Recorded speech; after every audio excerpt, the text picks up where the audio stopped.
Hello everyone, welcome back to our channel. I Surbi Goyal and legal intern at LexClick. So today's topic is basic element to establish custom as the valid source of law. So first of all, let me give you a brief introduction. Custom is habitual course of conduct observed uniformly and voluntarily by the people concerned. When people find any act to be good and beneficial of time by which is agreeable to the disposition, they practice it in course of time by frequent observance and on account of its approval and acceptance by the community for generation, a custom evolves. So the best illustration of formation of such habitual courses of action, says Holland, is the mode in which a path is formed across a lawn. One man crosses a lawn in the direction which is suggested either by he has in view or by accident or for reasons of convenience. So if this process continues in the sense that for a period of time others follow the same track and for similar reasons, eventually that emerges is a clear footpath across the lawn with green grass on either side. So almost in an identical manner, custom comes into existence. A certain rule or practice is followed by someone for reasons or convenience, etc. Others, without being obliged to do so, follow the same rule. Eventually, the rule or practice becomes a habitual course of conduct in the society, giving rise to a custom. So, a custom is one of the oldest form of law making. Imitation plays on very important role in the growth of custom. Custom was so important in early society that Sir Henry Maine points out even a sovereign like Maharaja Ranjit Singh could not think of changing and disregarding a custom. In most of the legal system of the world, custom has played an extremely significant role as a source of law.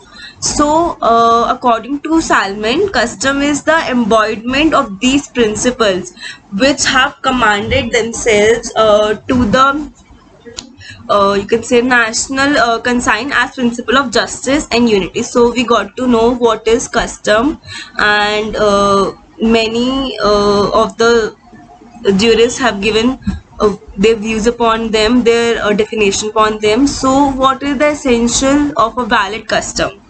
So a custom must be ancient, that is, must have an immemorial antiquity. Second, continuous, and third, reasonable. And what a custom should not be or must not be immoral. It should not be immoral. That is, there is no fixed test to judge the morality of a custom, which is to be judged by the community, contrary to justice, equity, and public policy. So it should not be contrary to justice, equity, and public policy, and it must not be contrary to the statutory law. So what is the binding force of a custom?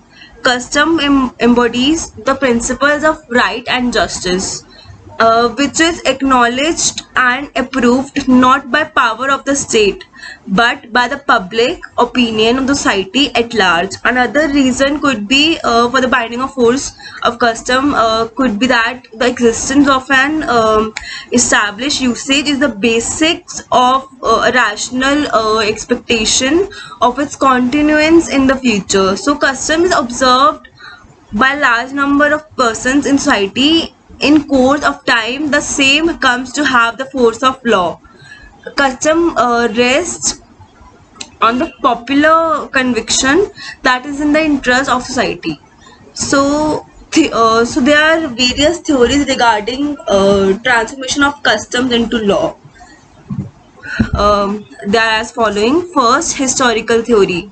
So according to the theory, the growth of law does not depend upon the arbitrary will of any individual and upon any accident.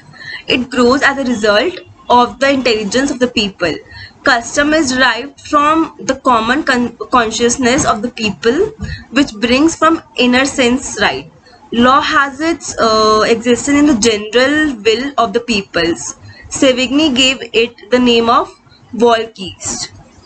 There is another theory, that is analytical theory. According to Austin, custom is a source of law and not law itself. So a custom becomes law when when it is embodied in an act of legislature, or its existence is recognized by the decision of the courts. Only those customs are binding or valid which satisfy the judicial act.